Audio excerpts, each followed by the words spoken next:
This is a video about the color match paint. I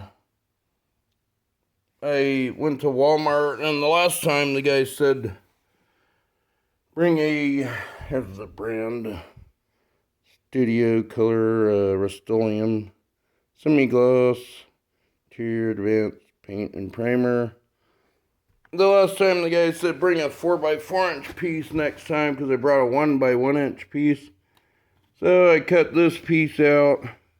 It fit into their machine, but it popped up like a brown color, like a light brown, and this is just an off-white. So I went and they have the wall of cards. I matched it with this paint color here. It's LD210. There's a little drop he put on it next to it.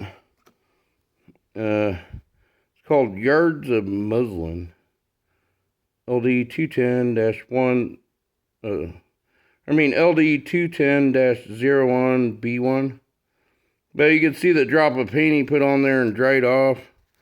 And color, it's just like totally similar. And I'll show you on this video what it looks like.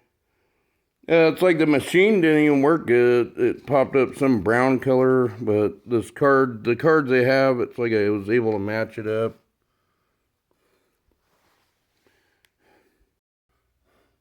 And I'm dipping it in here and got some on my brush. Here's the patch spot. Here.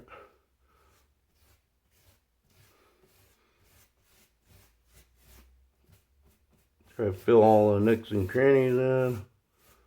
This texturing.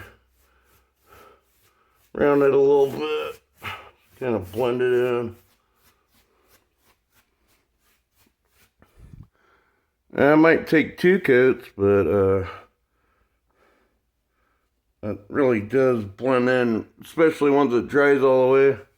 It should look exactly like the color you're matching it with.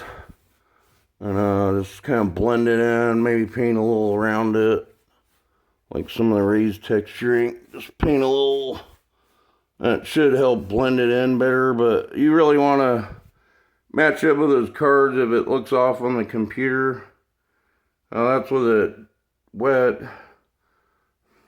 That's like the same color as the rest of the paint now.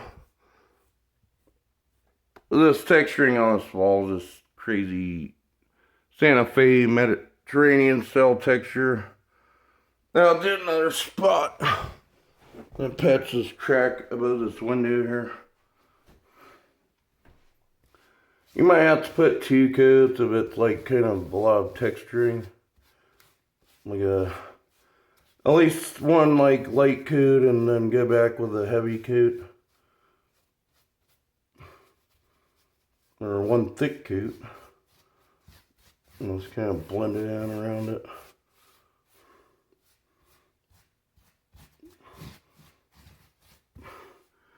But see, it's really covering up. Step back. Besides the shine, it's like the same color as the other one. Once it dries, it should look identical to the paint that's on the wall already. Here's the patch after it's dried about 10 minutes on the other one. I might need to go over with another coat, but it's like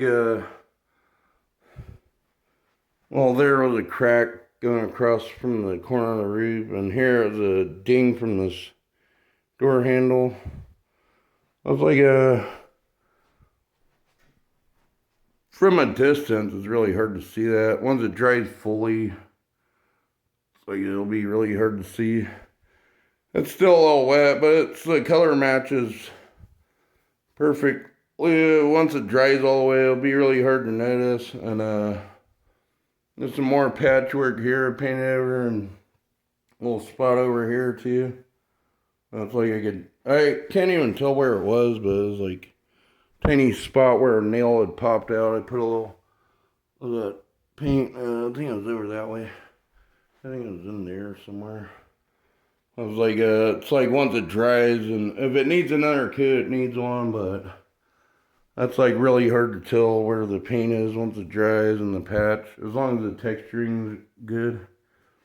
And then, I painted some of these dings in these doors. Like this one, it had, one here, and that nail hole. I painted all those after patching them with wood filler. Once it dries all the way, see, it's like totally hard to tell where it is. Maybe that nail hole one, I should have sanded a little more, but it's like it's really hard to tell. It looks better than it did. And this one had a ding somewhere.